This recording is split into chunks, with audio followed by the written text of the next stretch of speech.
ఒక్క ఓటమితో కారు ఖాళీ అవుతోందా?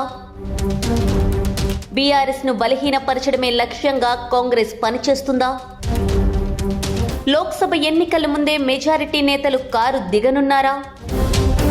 కవిత అరెస్ట్ పార్టీకి నష్టం చేసిందా? పవర్ కోసం నీతూ పారిపోతున్నారా?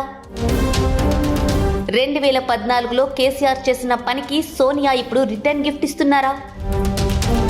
కేసీఆర్ ని దెబ్బకొట్టడమే లక్ష్యంగా కాంగ్రెస్ పక్కా ప్లాన్ రచిస్తోందా? జిల్లాల వారీగా కారు పార్టీ నేతలపై కాంగ్రెస్ ఫోకస్ పెట్టిందా? అసెంబ్లీ ఎన్నికల్లో ఓటమి కారు పార్టీని కుదేల్చేస్తోంది. అంతకుముందు అధిక సంఖ్యలో నేతలతో కళకళలాడిన కారు ఇప్పుడు ఖాళీ అవుతోంది. అసెంబ్లీ ఎన్నికల ఫలితాల తర్వాత నేతలందరూ ఒక్కొక్కరు కారు దిగుతున్నారు. ఇక లోక్సభ ఎన్నికల వేళ మరింత భారీ షాక్లు కారుకి తగులుతున్నాయి. సిట్టింగ్ ఎంపీలు, ఎమ్మెల్యేలు, సీనియర్ నేతలు ఆ పార్టీని వీడుతుండగా లోక్సభ సీటు దక్కిన నేతలు సైతం అదే బాటలో సాగుతున్నారు. బారాస చేవేళ్ల సిట్టింగ్ ఎంపీ రంజిత్ రెడ్డి కాంగ్రెస్ లో చేరి ఆ పార్టీ అభ్యర్థిగా లోక్సభ బరిలో నిలిచారు. వాస్తవానికి రంజిత్ రెడ్డికి బీఆర్ఎస్ సైతం సీటు ఇవ్వడానికి సిద్ధంగానే ఉంది. కానీ ఆయన కాంగ్రెస్ నుంచి పోటీకి రెడీ అయ్యారు. ఇక Vikarabad ZP chairperson Sunitha Mahender Reddy car దిగి కాంగ్రెస్ లో చేరగా ఆమెకు మల్కాజ్గిరి టికెట్ లభించింది. ఖైరతాబాద్ ఎమ్మెల్యే దానం నాగేందర్ అధికార పార్టీలో చేరి సికింద్రాబాద్ లోక్సభ టికెట్ దక్కించుకున్నారు. అలాగే Zaheerabad Barasa MP BB Patil, Nagar Kurnool Barasa MP P Ramulu BRS కి బై చెప్పారు. మాజీ ఎంపీలు జి నగేష్, అజ్మీరా సీతారాం నాయక్, మాజీ ఎమ్మెల్యేలు జలగం వెంకట్రావు, సైదిరెడ్డి సైతం కారు దిగారు. వరంగల్ ఎంపీ పసునూరి దయాకర్ సైతం హస్తంగూటికి చేరారు. వర్ధనపేట మాజీ ఎమ్మెల్యే ఆరూరి రమేష్ సైతం కారు దిగారు. ఆదిలాబాద్ జిల్లాలో మాజీ మంత్రి ఇంద్రకరణ్ రెడ్డి కూడా బారాసా కార్యకలాపాలకు దూరంగా ఉంటున్నారు. ఆయన కూడా కాంగ్రెస్ లో చేరుతారనే ప్రచారం జరుగుతోంది. ఇక ఇప్పటికే రాష్ట్రంలోని పలు మున్సిపాలిటీలు కాంగ్రెస్ పరమయ్యాయి. మరికొందరు ఎమ్మెల్యేలు సీఎం పీసీసీ అధ్యక్షుడు రేవంత్ ను కలిసి కాంగ్రెస్ లో చేరేందుకు చర్చలు జరుపుతున్నట్లు తెలిసింది.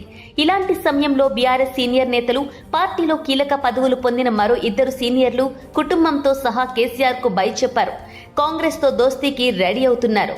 బారాస వరంగల్ లోక్సభ నియోజకవర్గ అభ్యర్థి కడియం కావ్య పోటీ నుంచి తప్పుకుంటున్నట్లు ప్రకటించారు. మరోవైపు సీనియర్ నాయకుడు బారాస రాజ్యసభ సభ్యుడు కె కేశవరావు, ఆయన కుమార్తె హైదరాబాద్ మేయర్ జి విజయలక్ష్మి కూడా బారాసాను వీడి కాంగ్రెస్ లో చేరబోతున్నట్లు ప్రకటించారు. ఒకే రోజు చోటు చేసుకుంటున్న ఈ పరిణామాలు బారాసాలో కలకలం రేపాయి. గత కొద్ది రోజులుగా పార్టీ నాయకత్వంపై మీడియాలో వస్తున్న అవినీతి ఆరోపణలు, భూ కబ్జాలు, ఫోన్ ట్యాపింగ్, లిక్కర్ స్కామ్ వంటివి బారాసా ప్రతిష్టను దిగజార్చాయని కడియం కావ్య కేసీఆర్ కు లేఖ రాయడం విశేషం. 3 రోజుల క్రితమే కావ్య కేసీఆర్ ను కలిసి తనకు సీటు ఇచ్చినందుకు కృతజ్ఞతలు తెలిపారు. అంతలోనే బరి నుంచి తప్పుకుంటున్నట్లు నిర్ణయం తీసుకోవడం గమనార్హం. వరంగల్ లోక్సభ కాంగ్రెస్ అభ్యర్థిగా కావ్య లేదా కడియం శ్రీహరిని నిలిపే అవకాశం ఉందని సమాచారం. ఇక రాజకీయ విరమణ దశలో ఉన్న తాను తిరిగి తన పూర్వ పార్టీలో చేరాలనుకుంటున్నట్లు కేకే స్వయంగా వెల్లడించారు. తీర్థయాత్రలకు వెళ్లిన వారు ఎప్పటికైనా తిరిగి ఇంటికే చేరుతారు. నేను కూడా నా సొంత ఇల్లు లాంటి కాంగ్రెస్ పార్టీలో చేరాలనుకుంటున్నాను అని కేకే చెప్పుకొచ్చారు. కేకేతో పాటు ఆయన కుమార్తె జీహెచ్ఎంసీ మేయర్ గద్వాల విజయలక్ష్మి కూడా కాంగ్రెస్ కండువా కప్పుకుంటున్నారు. ఇలా కీలక నేతలు వరుసగా పార్టీకి గుడ్ బై చెబుతుండటం, చివరకు టికెట్ దక్కించుకున్న వారు సైతం వేరే పార్టీలోకి వెళుతుండటం బీఆర్ఎస్ లో కలకలం రేపుతోంది. ఇక ఇది ఇంతటితో ఆగదని తెలుస్తోంది. మాజీ మంత్రి ఇంద్రకరణ్ రెడ్డి, మంచిర్యాల మాజీ ఎమ్మెల్యే గడ్డం అరవింద్ రెడ్డి కేకేతో భేటీ అయ్యారు.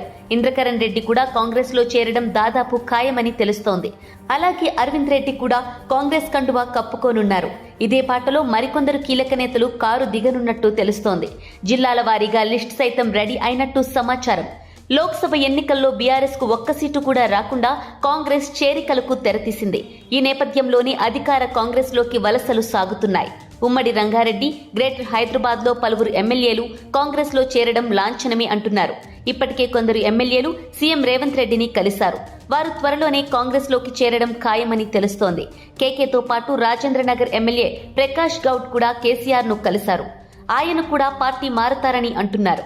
అలాగే కుకట్పల్లి, శేర్లింగంపల్లి, జూబ్లీహిల్స్ ఎమ్మెల్యేలు పార్టీ మారవచ్చని వార్తలు వస్తున్నాయి. ముఖ్యంగా గతంలో టీడీపీ కాంగ్రెస్ లో కీలకంగా పనిచేసి ఆ తర్వాత బీఆర్ఎస్ లో చేరిన నేతలు ఇప్పుడు కాంగ్రెస్ లో చేరడానికి రెడీ అయినట్టు తెలుస్తోంది. గతంలో కాంగ్రెస్ లో పనిచేసిన నేతలతో నేరుగా అధిష్టాన పెద్దలు సంప్రదింపులు జరుపుతున్నట్టు తెలుస్తోంది. అలాగే కేకే కూడా బీఆర్ఎస్ నుంచి నేతలను కాంగ్రెస్ లోకి తీసుకువచ్చే బాధ్యత తీసుకున్నట్టు సమాచారం. పాత టీడీపీ నేతలతో రేవంత్ సంప్రదింపులు జరుపుతున్నారని, కొందరు పాత అనుబంధం గుర్తు చేసి కాంగ్రెస్ లో చేరడానికి సిద్ధంగా ఉన్నారని అంటున్నారు. ముఖ్యంగా సోనియా గాంధీ పంతం పట్టి కారు ఖాళీ చేయాల్సిందే అని భావించి నేతల చేరికకు గ్రీన్ సిగ్నల్ ఇచ్చినట్టు టాక్. 2014లో తెలంగాణ ఇచ్చిన కాంగ్రెస్ లో తెరాసాను విలీనం చేస్తా అని మాట ఇచ్చి తప్పారు. ఇప్పుడు ఆ విలీనం దిశగా సోనియా గాంధీ ప్లాన్ చేస్తున్నారా అనే సందేహాలు వ్యక్తమవుతున్నాయి. సోనియా ఆదేశాల మేరకు రేవంత్ స్పీడ్ పెంచినట్టు తెలుస్తోంది. ఈ నేపథ్యంలోని గతంలో టీడీపీలో రేవంత్ తో కలిసి పనిచేసిన కడియం కాంగ్రెస్ లో చేరుతుండగా అదే బాటలో ఎర్రబెల్లి, రమణ వంటి సీనియర్లు ఉన్నట్టు సమాచారం.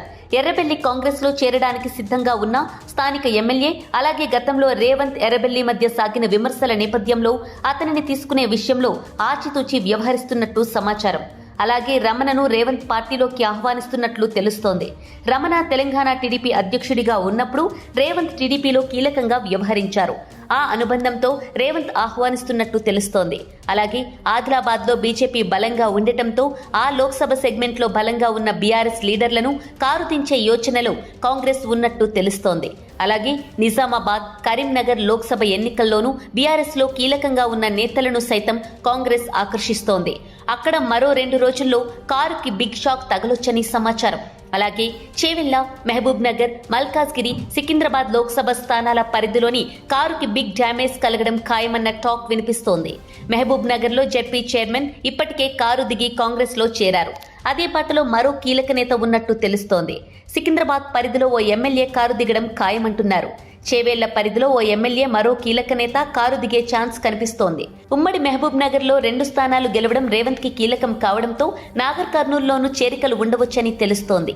అలాగే ఉమ్మడి వరంగల్లో 2 స్థానాలు దక్కించుకోవడంలో భాగంగా ఇప్పటికే వరంగల్ నుంచి రాజయ్య, శ్రీహరిలను చేర్చుకుంటున్నారు. అలాగే మహబూబాబాద్ పరిధిలోనూ చేరికలు ఉండవచ్చని తెలుస్తోంది. డోర్నకల్, భద్రాచలంలో కీలక నేతలు కారు దిగడం ఖాయమని సమాచారం. ఇదే బాటలో వరంగల్ పరిణామాల నేపథ్యంలో మహబూబాబాద్ ఎంపీ కవిత సైతం పార్టీ మారతారా అని స్థానికంగా గుసగుసలు వినిపిస్తున్నాయి. అలాగే పెద్దపల్లిలో ఆర్థికంగా బలంగా ఉన్న గడ్డం కుటుంబాన్ని ఢీకొట్టడం, కాన్ డ్రాప్ అవడం మంచిదని కొప్పుల ఈశ్వర్ కూడా భావిస్తున్నట్టు తెలుస్తోంది. ఇప్పటికే కవిత అరెస్టు వలన డ్యామేజ్ జరిగింది అని కావ్య చెబుతున్నారు.